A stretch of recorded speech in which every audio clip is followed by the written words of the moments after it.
আসসালামু আলাইকুম বন্ধুরা, চলে আসলাম প্রতিদিনের মতো রান্না করতে। আজকে আমি রান্না করব রুই মাছ। আলু বেগুন বড়ি দিয়ে আমি রুই মাছ রান্না করব। পেঁয়াজ কাঁচামরিচগুলো ভালো করে তেলের উপর আমি ভেজে গোলাপি করে নেব। কাঁচামরিচ পেঁয়াজটা গোলাপি হয়ে গেলে এর মধ্যে মশলা দিয়ে দেবো। মশলা দিয়ে ভালো করে কষাতে থাকবো।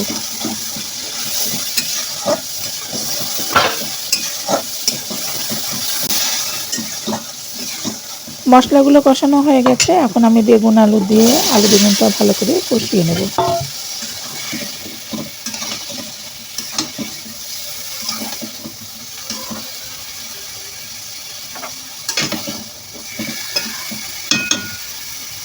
তরকারিগুলো কিছুক্ষণ ঢাকনা দিয়ে ঢেকে কষিয়ে সিদ্ধ করে নেব।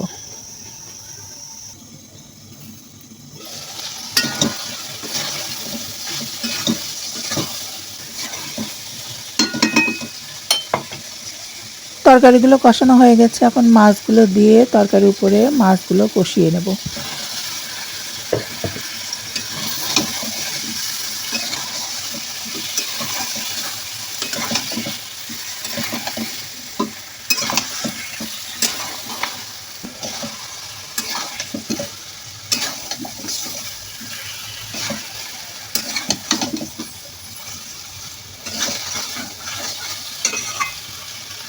মাছটাও কষিয়ে নিয়েছি, বড়ি দিয়ে দেবো। বড়িটা আমি এখন মাছের সঙ্গে কষিয়ে নেব।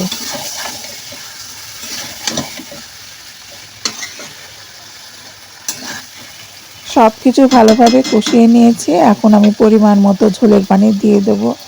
দিয়ে কিছুক্ষণ রান্না করে নেব।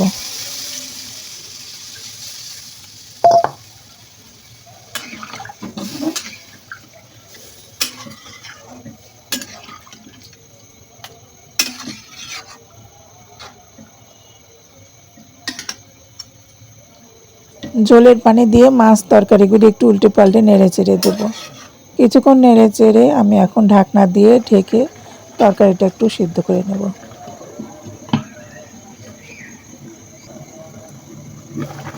তরকারি সিদ্ধ হয়ে গেছে, ঢাকনাটা খুলে দিয়েছি। এখন একটু জোরে জাল দিয়ে ঝোলটা একটু শুকিয়ে নেব।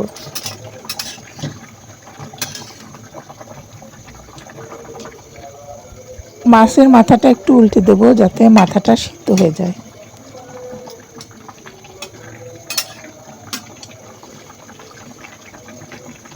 বন্ধুরা, আমার মাছ রান্নাটা কেমন হয়েছে অবশ্যই আপনারা কমেন্ট করে জানাবেন। ভালো লাগলে লাইক কমেন্ট শেয়ার করে আমার পাশেই থাকবেন। ঝোলটা শুকিয়ে এসছে, তরকারিগুলো সিদ্ধ হয়ে গেছে। এখন আমি একটু নিভা জালে কিছুক্ষণ তরকারিটা চুলার উপরে রেখে দেবো। এভাবে রেখে দিলেই আমার তরকারিটা শুকিয়ে আসবে, আমার রান্নাটা হয়ে যাবে। বন্ধুরা, আবার আসবো নতুন কোনো ভিডিও নিয়ে।